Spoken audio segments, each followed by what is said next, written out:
Hello viewers and welcome to Proshare Hard Facts, where we discuss developments around the economy, business and financial markets as it relates to households, policymakers and businesses. Today's conversation will be looking at rule of law, investments and the thriving Nigerian economy. I'm Otobase Baseko.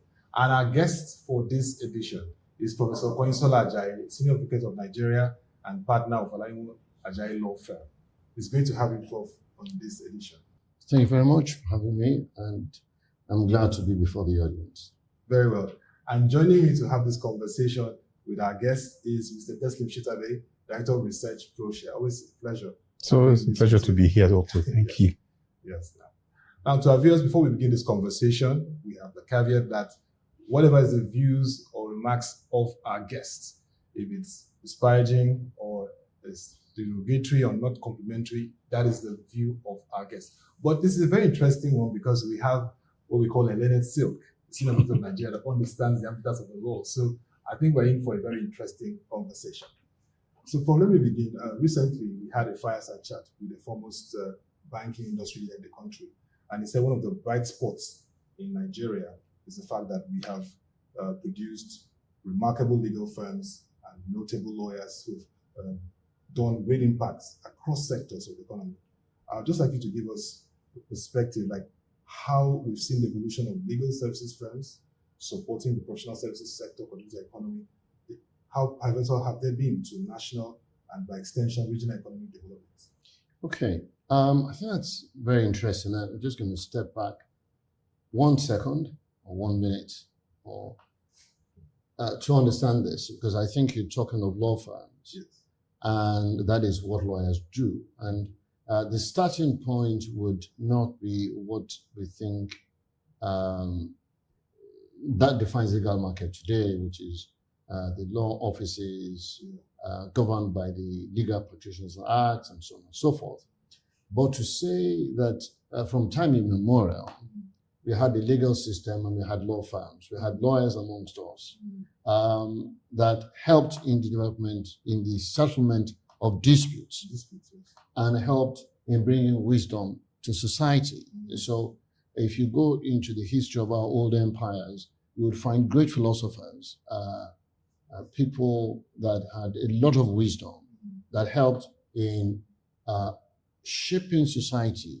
We had democratic institutions in our society well before influences from the Northern Hemisphere came. But having said so, we started to refine what we did as a people, and especially in respect to the law, with intermarriages and relations we had with our neighbors in those days. And then move fast forward to the first real major change in what we do. And that was from the two of the three great Abrahamic religions, Christianity and Islam, and with it, colonialism. Now that has been the greatest shaper of what law firms are like today. And also the colonial English system of government is what then had kind of set the stage. And so, and then you spoke of professional services. So in that regard, you find that the first doctor here, 1847, in Nathaniel King, the first lawyer, second professional, Shapara Williams, 1855, first engineer, 1893, Herbert Macaulay, first accountant, Akintola Williams, 1947. And that kind of sets the stage for what we begin to see. And how is it that, that evolution from around that time, I would say from 1855, evolved to what we have today. And so what you would find is that the lawyers and the law firms, and I'll come to what law firms are in a second, the lawyers and the law firms have played an outsized role in our life, not just our economy, our political system, our economic system, our cultural system, our criminal system, our socio-economic circumstance, and everything that pertains to both our development and our growth. How do I say so? So when you look at trade with the Europeans, when the colonial period, a larger portion of what they did was shaped by lawyers of the time.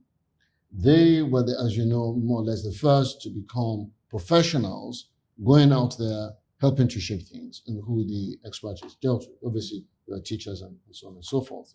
And then you then begin to move forward to the struggle for independence. You go back and search the leaders, and most of the people that fought were lawyers. Fast forward to just pre-independence, and then you have the making of our laws, okay, which then determine how we operated as a people. And who made those laws were the lawyers. Who interpreted those laws were the lawyers. Who enforced those laws were the lawyers. So you begin to see how law firms had great impact on our economy. And as you then, go into what you said, it wasn't just national, also, I would say, global. Okay. Global because the system of laws that we had before was such that Nigerian cases were determined finally. Our Supreme Court then was in England, called the Privy Council. And cases coming out of Nigeria reached the Privy Council, and some that did not even reach the Privy Council were applied all over the Commonwealth, Australia, and so on and so forth.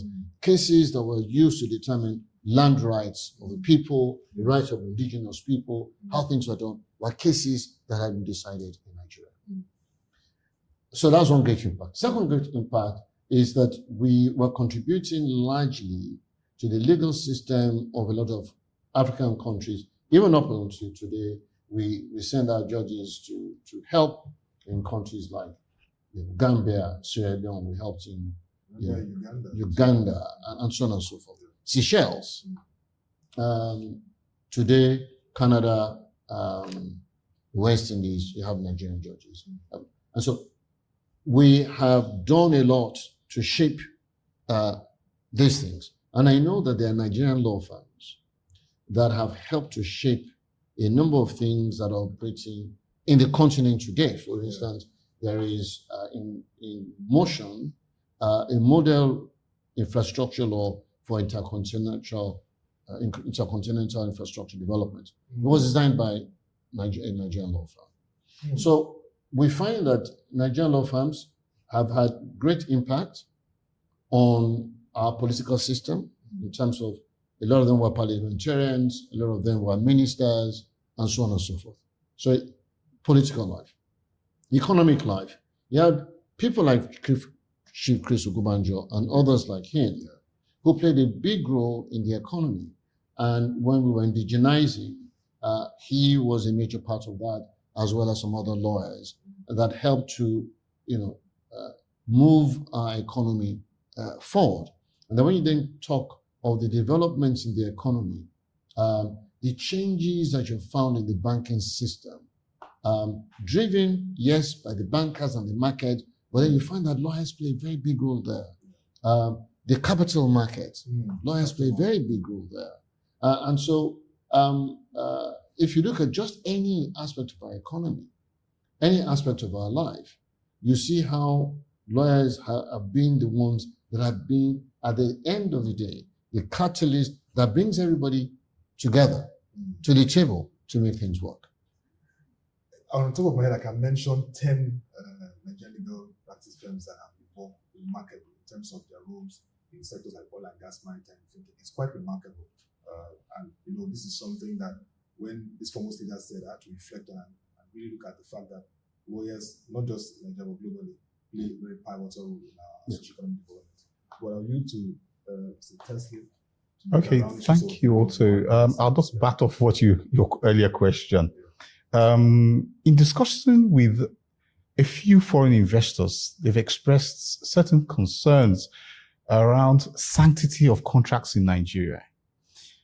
And when you dial back to an era, for instance, in the 80s, where Lagos started the Lagos Metropolitan Metro line, the contract total sum was around 689 million naira then. But because we did not respect certain aspects of contract, we found out that we had to pay a fine of 675 million naira, virtually almost the whole value of the contract that we could have just gone ahead and done anyway. Then we come back to certain more contemporary issues around the Lagos-Ibadan Expressway, for instance. And there are a couple of other similar examples. What truly is the problem with the sanctity of contracts in Nigeria, and how can we get over these problems? Okay. So there's no problem with sanctity of contracts in Nigeria. Okay.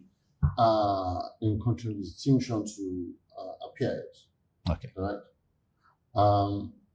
One of the good things that Nigeria does, much as we flog the judicial system and the judiciary, is that they do a decent job with respect to enforcing contracts. Day by day, now and again, when the opportunity comes, they say, you breach contract, you pay damages, you breach contract, go and perform the contract. Our courts are known for that. And our courts are good for that, even against government, even against military governments. Our courts have held in many cases. So for instance, the government acquires your land, they say they want to use it to do something.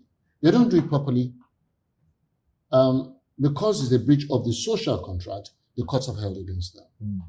We have many cases where, especially with the military, where there's a new military government, they look at the landscape and they say, I'm cancelling contract A, B, C, D. First of all, coming with everybody's a thief.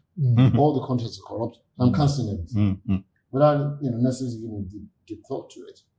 You've had judges that have said, no, that's wrong. And award damages. So that's on the positive side, that our courts actually do enforce contracts, and very well. Now, on the other side of that is this. There are many contracts that are conceived in fraud. I see reading Psalm 51. They are carried in fraud, born in corruption, and live in iniquity. For example,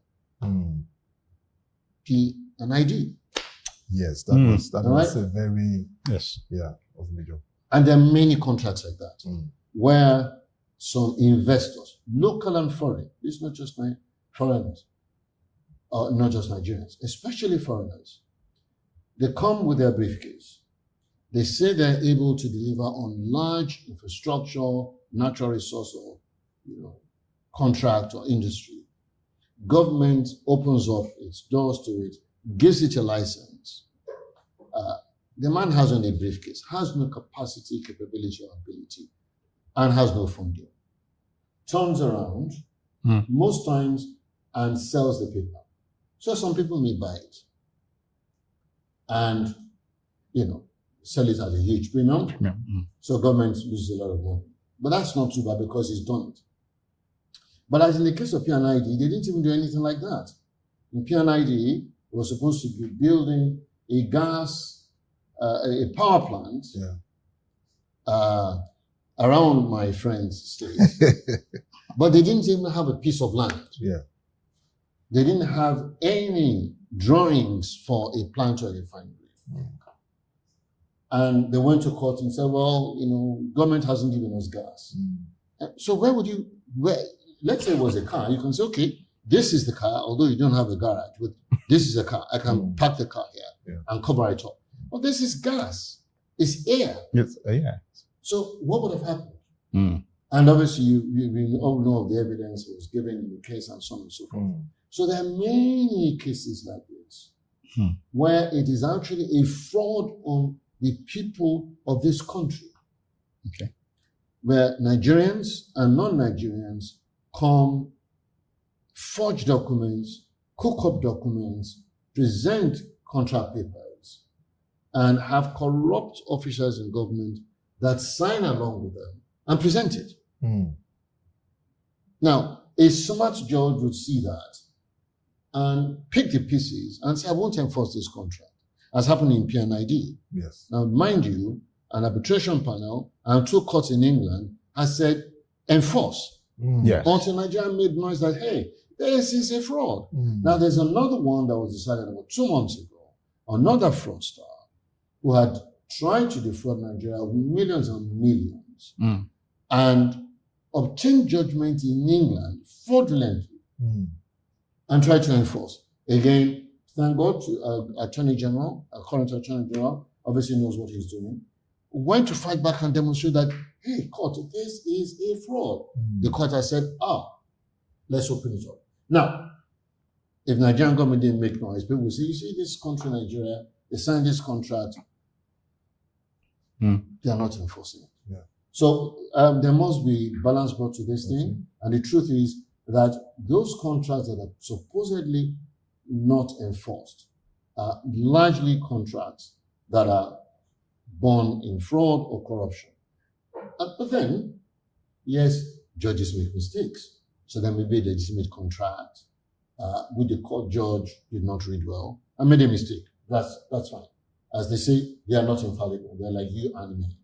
And then the third class of cases, and here I speak for judges, a judge is not allowed to make a case for a man. A judge must be impartial, independent, and be unbiased, and therefore take no sides, and can only decide what you bring to him. So if you say, I have 10 things, and this man took 9, and you come to court, well, you say I have 10 cars, he stole 9, and you come to court, or you have 10 Mercedes-Benz cars, he stole them, and you come to court, and you give evidence of owning 10 Keke Mawa, and the judge says, well, there's no contract that was breached. Yeah. Now, whose fault? The lawyer. So again, a lot of these things, blame it on us, the lawyers, not the judges. We vilify our judges for bad judgments, for delayed judgments, when we, the lawyers, drag the cases for good or bad reasons. We do not prepare cases well, and therefore feed the judges. The judge is a machine. Feed him, he produces that. And then the third class of cases is that we bring frivolous actions. Now, maybe all judges all over the world do 50 cases a year. Nigerian judges do 5,000 cases a year. He's a human being. How's he going to write good judgments and all? How's he going to, what's he going to do? So a lot of the problems that we see in that space is A, the people, the litigants that are fraudulent, B, we the lawyers that bring cases that are useless, delay the cases, or don't argue our cases well. Can I just, before you pop in there, can I just ask a question? Because you've raised very important points. What can we do about them? I mean, the case of inadequate number of judges, for instance. Yes. Is there anything we can do to get more judges to sit on the bench? And that also speaks to the question of providing the right incentives for people to move away from being lawyers, doing litigation, and then going to the bench and becoming judges. There seems to be some gap there. Okay. So I don't think we need more judges, to be honest. Okay. Just as I don't believe we need more states. Okay. We'll come to that later. We'll come to that later. Yes, we'll come to that later. I think we need less courts, as a matter of fact. It's a concerning issue. That's not within the scope of what you say. What we need is a realization that the court is established to settle disputes. Okay. And not established to deal with hypothetical or academic questions. So that's the first realization. Okay. Now the courts are flooded with academic, hypothetical, or useless cases. I know I am not from the royal family, but I am rich. And Chief Chancellor title has opened. And this is the prince. I sue him that is not entitled because he was my houseboy. Indeed he was. But his father was king, but didn't have money. I couldn't go to school. So yes, he was my houseboy. and I have money, but I'm not entitled to it. So I go to court. If all those useless cases don't go to court, workload reduces. Okay. Tremendously. Mm. So because the court is established to settle disputes, the Constitution sets up the court to deal with infraction or damaging your rights or a threat to your rights. So if you don't have a right, why should you go to court? So that's the first thing, right? To cut out academic, hypothetical, and useless litigation. Litigations. That's number one. And that actually will do a lot, because it means the caseload of the judges will be reduced and the judges will have more time to write good judgments. Okay. The second thing that I think we need to do is to make sure that the lawyers that bring this kind of cases are disciplined. Okay. They are not. The bar should discipline the lawyers that bring this kind of cases. Obviously, the third thing is for the appropriate body that deals with judges to deal with judges that also abuse the system. The National Judicial Council, through the CJ, last week or so, issued a circular on transfer of cases and how judges play games with transfer of cases. A judge has nearly finished the case, then transfers it out, knowing that they're going to start all over again. So judges that play games deal with them. So, I mean, these are the ways, these are the practical ways. You see, because if we double the number of Supreme Court judges, but we double the number of appeals, there's no change. So it is the ratio of case to judge that needs to come down, and that is dependent on the kind of cases that come. Okay. And I don't think we need many more judges to deal with the problem if we do not cut the root cause. Because if the root cause remains and we allow useless cases to come, there will be forever need for more judges. Very, very important that we just streamline so that we have a more effective, like you said, dispute resolution process and all that. Very interesting insights on how the judiciary is evolving so far and the legal system. So let's look at the economy now. 2020, in the midst of COVID pandemic and all the challenges, Nigeria made a significant leap in signing the Company and Allied Matters Act 2020. It was just needed to really, really improve on our business environment, looking at issues around business registration, enhancing business activities, and for me, most importantly, lifting small businesses and formalizing the informal sector, which we've been talking about. So, Prof, I know that you're among those people that were at forefront of looking at this, and 5 years down the line, would you say that we've made significant impact in enabling the business environment, in formalizing the informal sector, and really lifting up small businesses? Unfortunately, I wouldn't say so. I won't give us a pass mark. Why?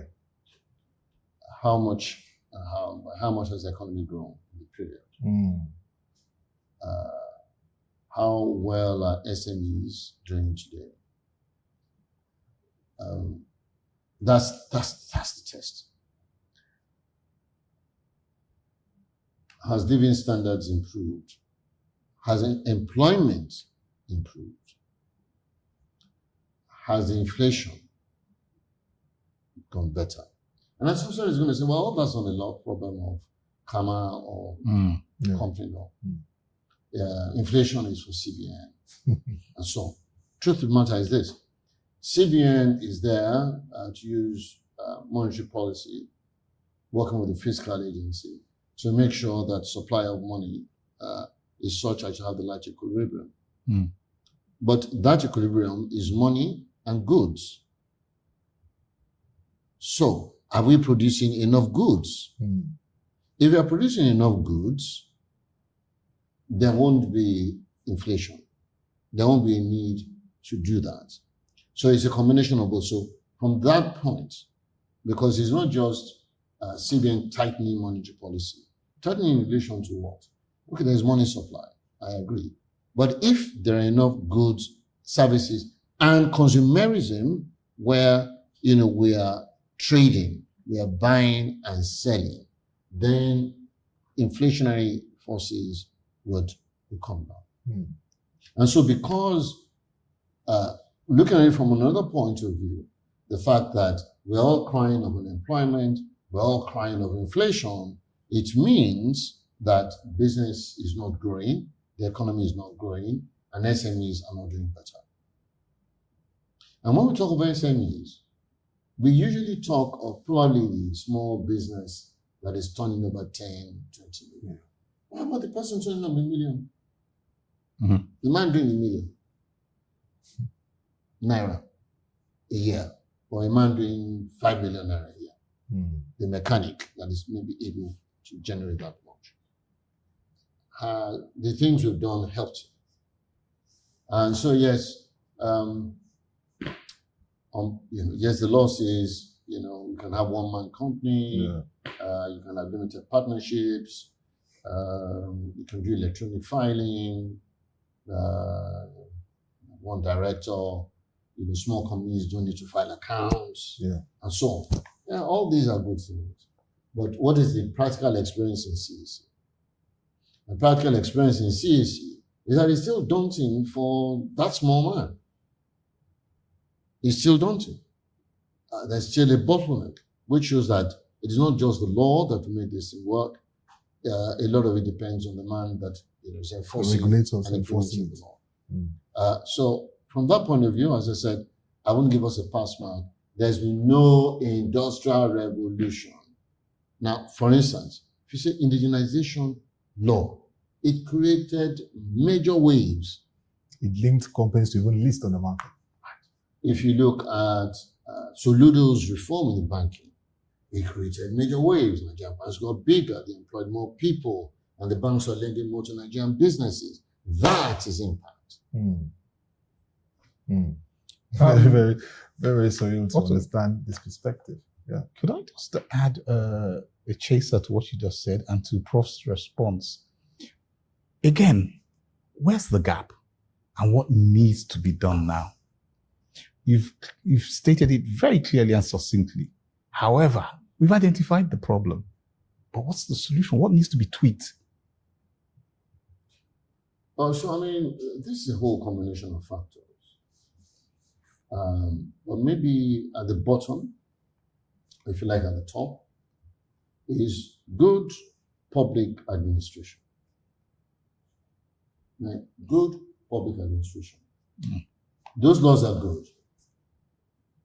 But if we did not amend CAMA and have good public administration, we will do much better than we're doing now. And so what is this? Now, we all complain of corruption, but it's not every civil service or public servant that is corrupt. That's correct. But we don't complain about mediocrity, which, sorry to say, is more or less more pervading in all of us, public and private sector. We do not seek excellence. Nigeria is a land that has all the combining factors that make economies grow. What? People, we have it, which is labor. Entrepreneurial spirit, we have it, which is beyond labor. Land, we have it. Natural resources, we have it. So what's missing? It is that diligence and drive for excellence. Okay. Now, we don't have that. Right? We are not able to export better than our neighbors because when we grow our cocoa, we don't grow it for the market we are growing it. Obviously that should change where we are growing it for our own market. But for the export market, they want commonality. That, okay, cocoa, I want 5 inch or 5 ounces. I don't want 5.5 ounces. No. Yeah. So standards. So how are we able to do things? You have a contractor who works for JB, Julius Baja, is a man that does the work. His lines are straight. Employ the same man to build your house, your line is not straight. Why? And that's what we see in the public service. that we do not have the passion and the excellence and the ownership that is needed to provide service. Because we are not served by our servants, we get these problems. So the solution is good public administration. And how are we going to do that? Well, that's for the person listening to me, and the persons that you will talk to, and the people that will be talked to. It is in us. It is our right as Nigerians and our duty as Nigerians to do the right thing. It is the combination of what each one of us doesn't do well and what we do not do that combine to deprive us of the things that we need to make this economy the true gateway of Africa. To get to Africa. Okay, so just let me push it a little bit because you have answered the question. But there is a caveat that I would like to express, and that is Nigeria used to have an excellent civil service. Absolutely professional. I mean, in the 70s, Nigeria's civil service was recognized as one of the best on the continent, at least. What happened? Where did we get it wrong? And how do we correct it? Because you talked about we need to improve the public service, but the public service has gone through various iterations. Present iteration is what we are with now. Now we're looking at the so-called golden days of the public service. How do we get back to that golden days and then move forward from there? Okay. So the public service in Nigeria was as it was in Singapore and India, where the best went to public service. Exactly. Where the public service was where you got the greatest laurel because you were more or less the last person who had the last say on every other professional in your field does. Does, exactly. So they were experts and they were proud of what they were doing. And I suspect that it started to decay, rather unfortunately, with our third coup d'etat. The first was in Ronzi, not much happened to public service. The second was by Gowon. Yes. Again, not much, it did shook civil service a bit. And then the third was Murtala Mohammed, the revolutionary who came with Obasanjo to shake the table, change society. And he had a gale of just sacking civil service. And I think he put the good, the bad, and the ugly together. And what that brought was, I think, a thinking in the minds of those in public service that the tenure in service that they had, they lost it. And because they had no security of a future, they started to take care of themselves. Now, because before you joined the public service, you are highly respected. All these government ambition areas, you get your pension, you do well, you get on boards and so on. But then someone comes and just sacks you. You lose your pension. If the immediate government sacks you, how many people are going to employ you as a director? So a lot of them found life difficult. And I think from that point, public servants started taking care of themselves. And I think that's where things just started to fail. And so what can we do? Is let us look at what we are doing today. Okay. Our budget. So we have our budget. Thank God, our current president is kind of pulling things back in the other direction. We're all complaining about these structural things he's doing. And one of is putting more money in capital expenditure than recurrent. But let's look at the recurrent expenditure. Where is all that money going? Because the civil servant is still not well paid. So when you look at our budget and you see you divide it into two, money they spend on building things, airport, road, seaport, new school, new whatever. And the other part is a bit of a voodoo to me. Mm. They have all kinds of heads, but the bulk of it is not to meet the human capital needs of the people or the civil servants. So they have all kinds of heads in the affidavit or the case we read in the papers of the former governor of the CBN, which spoke to his ESTA code, was in millions of dollars. The question is, why should one man get $6 million over whatever period, rather than that 6 million converted to naira and use it to increase the salary of public servants across board? So I think civil servants should be paid about what their contemporaries will get in the private sector. I'm not saying they should be paid like our bankers, but paid as every other average person, and paid a wage that makes meaning. You pay a judge 1 million or 2 million a month.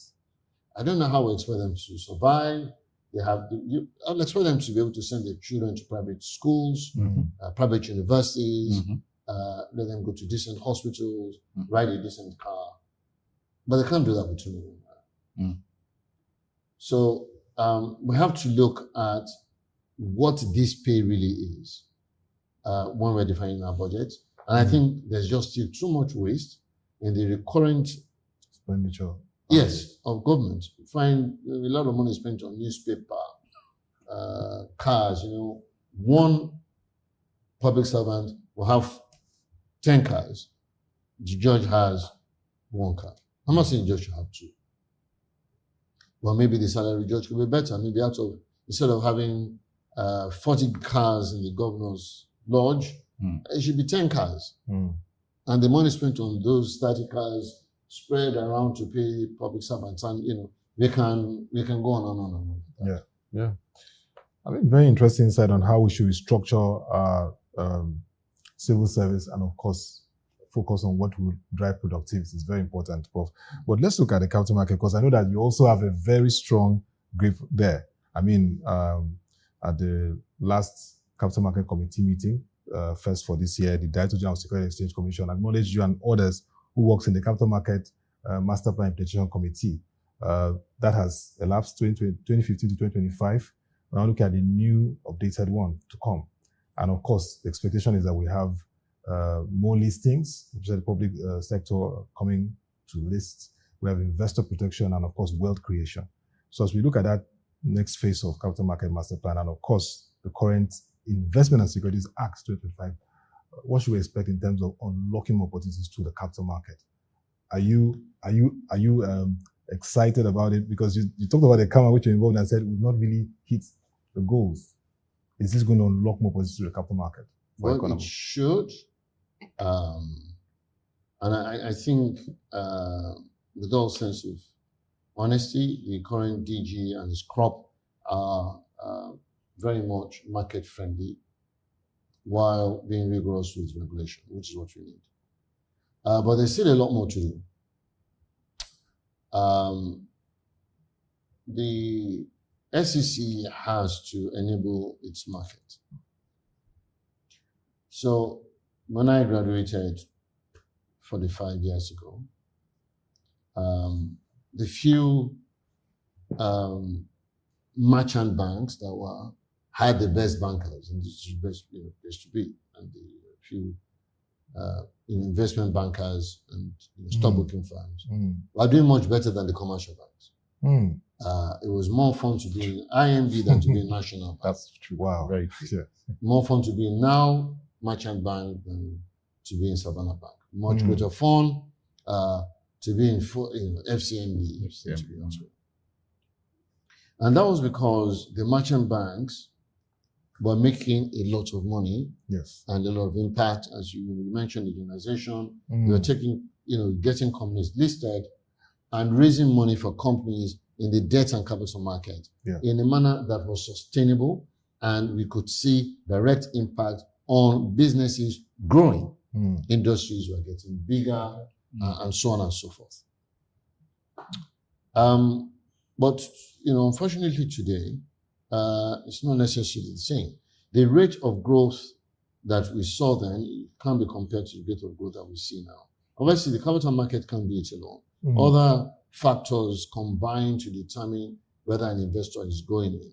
But to the extent that the capital market is probably the best means by which you are mobilizing capital from the public and allocating it efficiently for use for scale, for long-term money. Yes. Because when you look at the banking market, they also mobilize money. They allocate it, but it's short term. Yes. So the guys and what you need, to build the Dangote refinery, you don't, it will be difficult. Only a few that have 25 lives like Aliko Dangote can do that. Yes. So we need the capital market to be a lot more active. And so that some of our national assets, like NNPC or NLNG, can go there and raise money because the money exists. Now, this government, a few months ago, issued the first domestic dollar bond. It went out to raise 500. It raised over 900. That's true. That's correct. Domestic. Yeah. Most of the money that was raised for the power sector was local money. Most of the money that is being raised in oil and gas is domestic money. But it's still largely banking money, which is short term. So you can imagine if those guys are able to raise that money from the capital market. So the capital market needs to focus on how it can attract more money coming into it and has conditions that makes it easier for people to come. Now, if I'm a businessman and I need money, I'm going to one market, give me 10 conditions, and this market is giving me 100. Why do I want to go to the market with 100? So the thing is that, the ecosystem, so it's not just SEC, the Nigerian Stock Exchange, FMDQ, African Stock Exchange if it's still in existence, Commodity Exchange if it's still in existence, and the various bodies that work within it need to come together to look at rules. And there are a lot of suggestions on liberalizing the market, making it easier for people to come, while being rigorous with enforcement. Yes. Right? So what we do have now is our enforcement is not rigorous. People are not really punched when they misbehave. You get a lot of slaps on the wrist and stuff like that. People are not really made to pay when they make people suffer. Just some punishment. So we should look at, that when we come hard on people that do wrong, but make the place easier for users of the market, those that raise and those that want to make money to come. Very interesting insight, enforcement and creating that enabler for the market. Yeah, so you want to look at the fiscal side? Before I leave that topic, Prof has made a very important point about enforcement. But I've had conversations with some people who said, enforcement is good. It's like having a good policeman there. But is it just a policeman you need? Isn't it somebody who has a big picture of the market and therefore brings to the table certain innovative aspects of capital market that entices people to want to come? As it is now, there's, like you said rightly, there's no enticement. There are large local companies that we know their names, big people. I know a particular group, 13 companies, at least 7 of them are doing quite well. Big name. None of the companies are listed. None. And that replicates itself several times over across the country. There are big names. This person in particular has a very big soap manufacturing company as one of the companies in Ilorin, and it's not coming to the market. And so what you said is very valid. But how do we create this ease of entering the market without discouraging enforcement in the sense that you come to the market, we'll encourage you to come to the market, but you must be disciplined. And these are the structures. And let me just to extend it a bit, This particular person I'm talking about actually was to be offered a grant by the World Bank as an experimental project to see how top-notch African companies who are not listed can come onto the market. But there was a problem. 5 years audited account wasn't available. Structure of how the group is run wasn't available. And so there are things like that. So is there a way we can balance this so that we can get these people to come to the market? Yes, they will have some weaknesses, or is there a transitionary arrangement that can be made, and then they certainly, at the end of the day, go to the top end of the market where they are fully held accountable? Well, I think you've answered everything. But so starting from kind of where you left it, a company that is that big that doesn't have audited accounts is doing something. I mean, that's not excusable. Even if it's wholly owned, you should make sure that somebody is checking things, and there's kind of self-regulation, right? And I don't think anyone that operates, even as a family unit, doesn't audit itself or accounts within the family of what things are, or take stock. So obviously, we don't want any. I mean, if you're coming to raise money from the public, you just have to have market discipline. So yes, I mean, SEC is doing a lot of that education. Okay. A lot more needs to be done, clearly, but I think Nasimas of this world and Mans of this world, they need to also do more by educating their own people. And I think most of the time we probably will not audit because we are running away from tax. But one thing that we should all know is that they say the only two things that are certain is tax and death. So there's no hiding place. And with the new tax laws, it's going to be very difficult to hide. So government is doing something which is using technology to closing the gap, some of these things that we were talking about. And you're going to see that there's going to be rapid change, that even those that have talked about being mediocre and not excellent will find that they become irrelevant, right? The fact that I say, okay, please do my tax assessment, and you are wasting my time in doing my tax assessment, will be irrelevant because the bank has picked it up, and the taxman has picked it up from my transaction. Because they're going on the system now, right? The bank's able to see everything that comes in out of my account. So the AI does my computation, sends it to me, I look at it. I don't need to talk to him. So, coming back to the point, I agree with you, and I think the point, needs to be made that government must be, and all its industries must be enablers. Exactly. That's the function of government. The government should not see itself as an enforcer. Exactly. As a gatekeeper. It's an enabler. It is there to make life better. Our constitution creates a society of peace, order, and prosperity. Yes. Right? That's what it's supposed to do.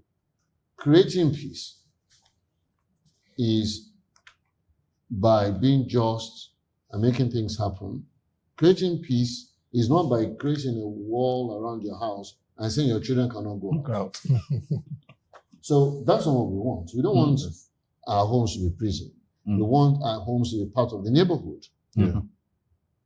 So we need to enable, but then we have a koboko that is kept, and that child that then does wrong, I will bring it out. I am driving my child with love, but I have my koboko that when the child goes wrong, I do not spare the road. So, we need a police that is our friend and not a police that is our enemy. And speaking about tax, you want to just 1 minute engage Prof on the current tax reform act? Yes, we have a brand new, as Nigerians would put it, tax act. This act has taken quite a long time in coming. But what would you say? I can guess it because of what you have said earlier. What would you say about how important this tax is to unlocking opportunities within the Nigerian economy? Do you see some very sterling qualities of this act that will put, you've talked about pushing the economy and just enable the economy. Does this tax act do that? Okay. This act helps the government, it doesn't help the people. Okay. Helps the government, but not the people. In So what it's case? going to, tax to GDP is about 11%. Yes. It will take it in a few years to 18-20. Fantastic. So there's more in the treasury, and therefore government is able to do more in public service. Pay public servants better, build better airports, and so on and so forth. Okay. Fantastic. But we need the economy to move. And the businessman that you spoke of who is not doing up his account is because he's afraid of the tax man. Yes. Good thing. 40 heads of tax brought to 4 or something. Fantastic. But when the tax base is 60,000 naira a month, what's that? It doesn't have any SME. Doesn't have any SME. And the way they've done it now, it means all those organizers, hairdressers, carpenters, mechanics, welders, painters that are doing small business. And we're not necessarily paying taxes. We're not paying tax. Because the base is now 800,000 naira. So, yes, 800. Yeah, you may say it's been increased from 500, but has the exchange rate not tripled? It went from 500 to 1,500. And inflation has gone from over 7 to 10 to 20 to 40. So why haven't we got that multiplier effect and then a factor to then create incentives? So I personally think the base is too low. Okay. To have, because our GDP is driven by SME. It's a small business. Yes, it's small. And the small business has no relief. Because don't forget, this is one man's tax. Anybody that is doing business is doing it in a part of Nigeria. That part of Nigeria has another 2 levels of taxes that come to hit them. Local government will hit you, state government will hit you, and not at 1 point. They then have different taxes that they hit you with. Okay, when the federal government cannot do anything about state and local government. But we have a joint tax board where they can talk to themselves. We have the National Economic Council where they can talk to themselves. But the law that you spoke about, it's a right step in the right direction. But it has, and I think it has done a lot because you know how hard it was to get it passed because of opposition on some major issues. Yeah. But I've spoken of, for me, the most important issue, which is the man on the street and the SME, and giving him great incentive. Let the man grow his business. He's a organizer that has one man.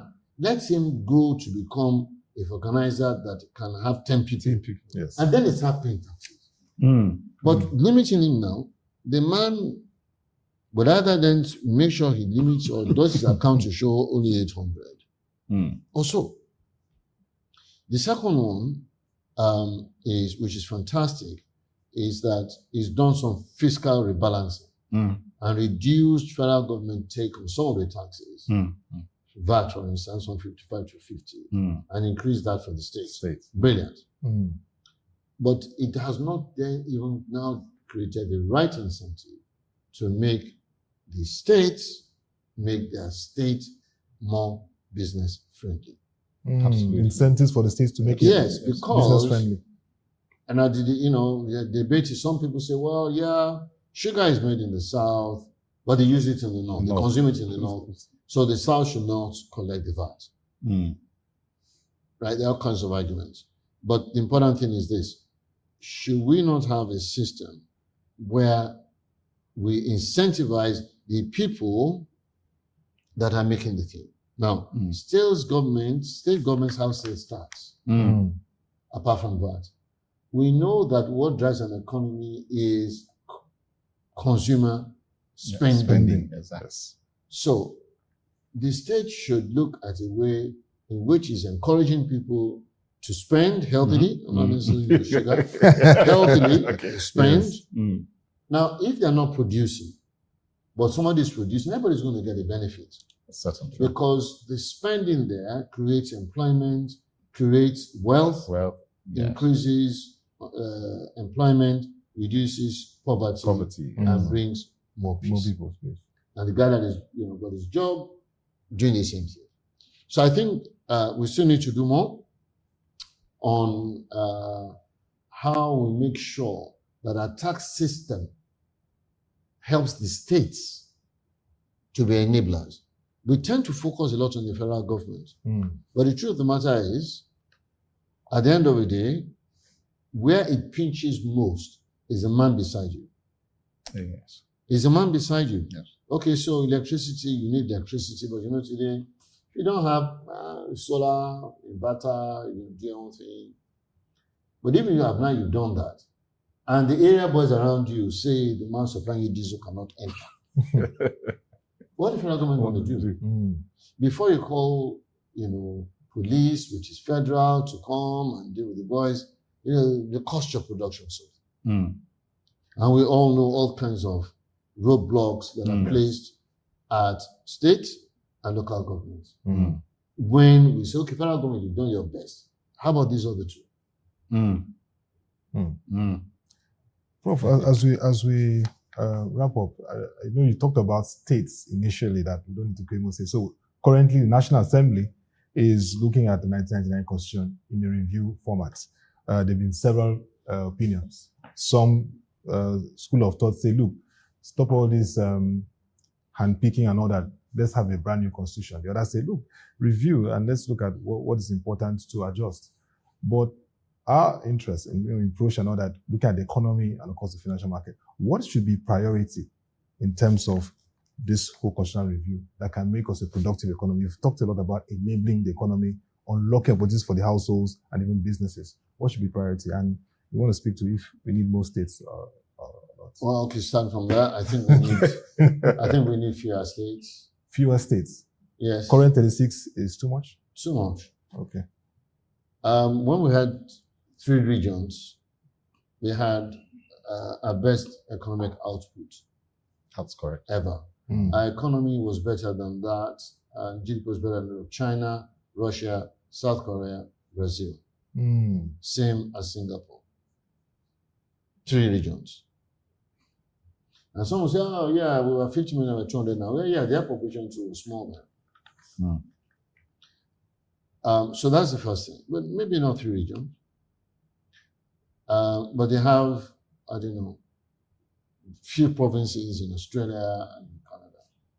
Some may say, well, in America, which is about our size, they have 50. That's true. But there's a history to how that is. I think we don't need as many states simply because, not because the states are not viable. They are viable. Yeah. Every state in Nigeria is viable. If you cut Lagos into 3, it will be viable. If you cut Ogun State into 3, it will be viable. Yeah. Because God has planted gifts in every corner of this country. That's great. Natural resources. And the first one is human beings. We have the best people in the world. I say so boldly. Nigerians are the best entrepreneurs, best thinkers. Because go anywhere in the world, we're there doing the greatest things. And we're here to doing the greatest things.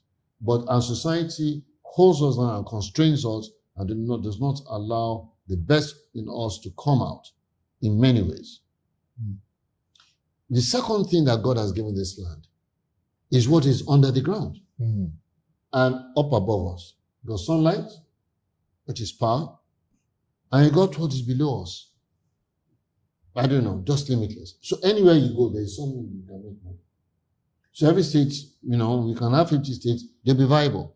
They are not viable today because of the constitutional system, and the system we operate of one of mediocrity, of greed, and wickedness. It's a combination of things as far as I'm concerned. Can I just But let me just finish that. Okay. Okay. Let me just finish that. That's fine. The reason why I say we don't need more states, and as much as I say they could be viable, is that it is just such a terrible dream. Look at our states. How much is spent in the governor's office? Yeah. How much is security votes? So we know that, and we see, when governors move, we see how many cars move. Yeah. So you can imagine if Ogun State, Ondo, Ekiti, former Western State, had one governor, only 40 cars. Now there are 200 cars. That means 200 cars to fill, to repair, to buy, and so on, and to be hangers on, to be drivers, and so on and so forth. And we know what security vote is for each state. Yes. But we don't know. Actually, nobody knows. And they are not accounted for or audited yes. or liable to any manner of scrutiny. So that's why I would say, we shouldn't do it. Okay. Yeah. I just want to take off on what you had said. And a friend of mine gave me an interesting story. He said, see, all the other countries in the world went to God and were complaining bitterly about Nigeria. That you gave them, like you just pointed out, light, the law of sunlight, the resources in the ground. He said, God now laughed. I said, yes, but you've forgotten one thing. Did you see the kind of people I put in that country? And they also started busting out laughing. But you are taking a different turn there, that even the people are also exceptional. So I'm trying to marry my friend's concept of, look, there are places like Japan, they don't have land, they don't have anything in the ground. They're doing exceptionally well.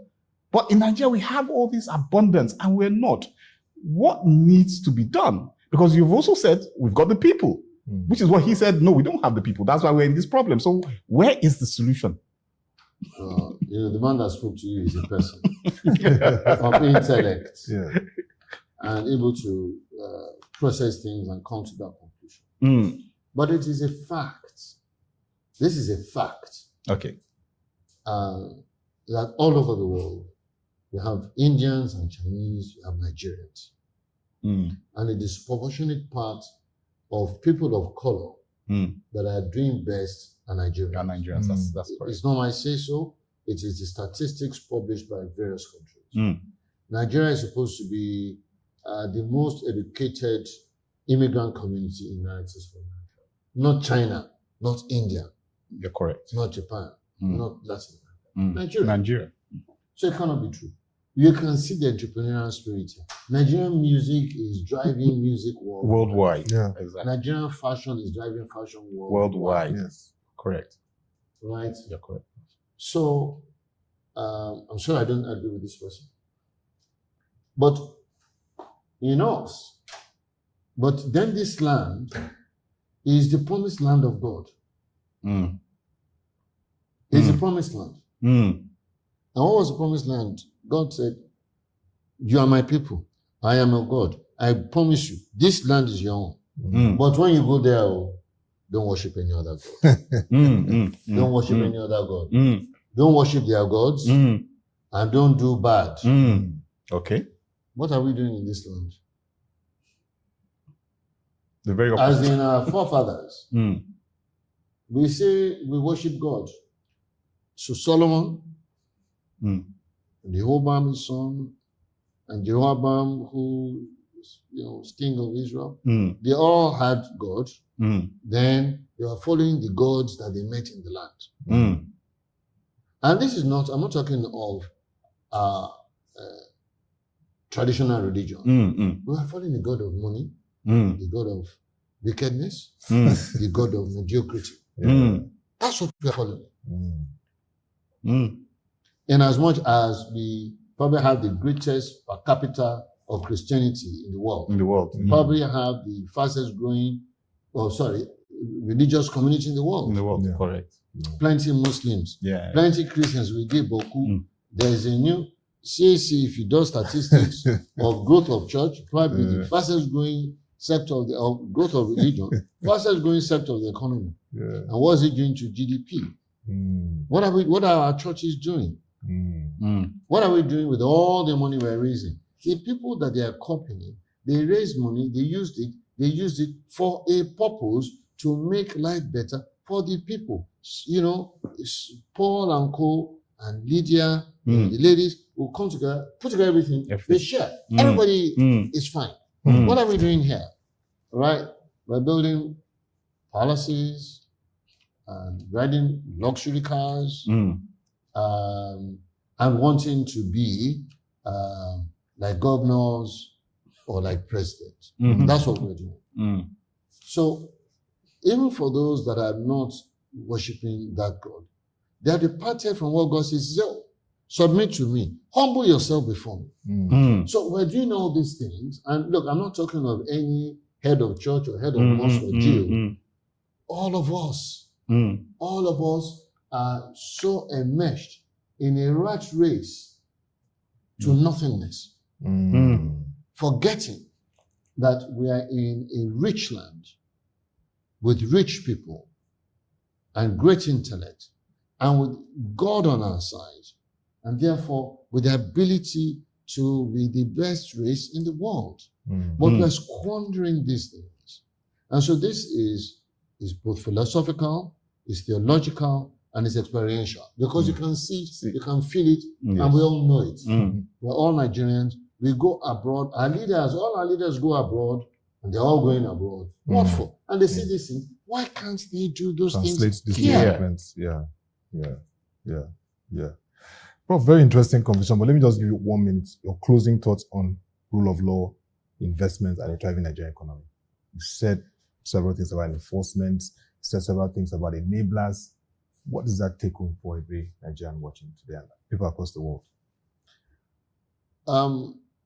I think, honestly, it is, interestingly, for the Nigerian Bar Association to know that it's a white chicken and must know itself. Yoruba people say, "Adie funfun." If you can interpret that.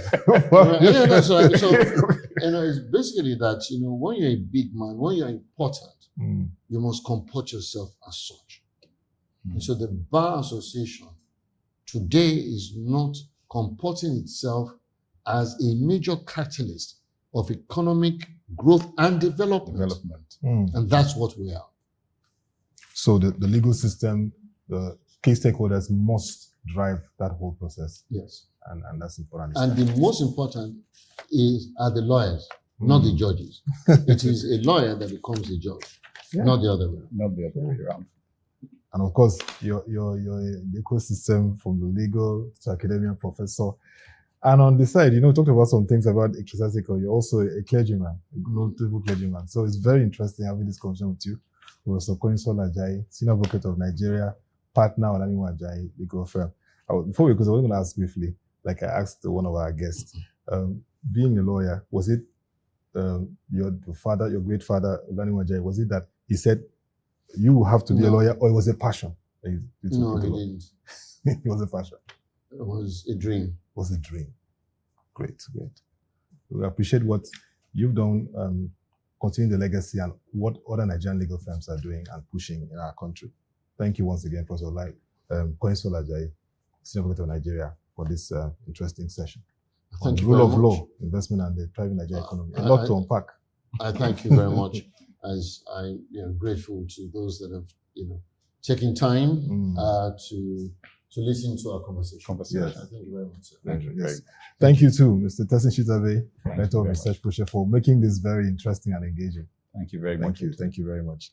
To our viewers, as we wrap up now, just want to let you know that on Tuesday, July 15, 2025, Proshare will be hosting the 4th edition of its economic conference webinar. The theme is Nigeria's Reform Path and Transition Gaps, the Economics of Renewed Hope. It's scheduled to hold by 10 a.m. I'm going to have policymakers, we're going to have economists and experts looking at the economy. And of course, there's a lot to unpack. So all you need to do is log on to our website, follow our social media handles to register and be part of that conversation. I believe you've learned a lot today. And if you want to also watch this very interesting edition, you can log on to our website too and follow our social media platforms as we continue to look at ways to push our economy to great heights. Thank you for being part of this conversation. I'm Mutu Abasekong, and bye for now.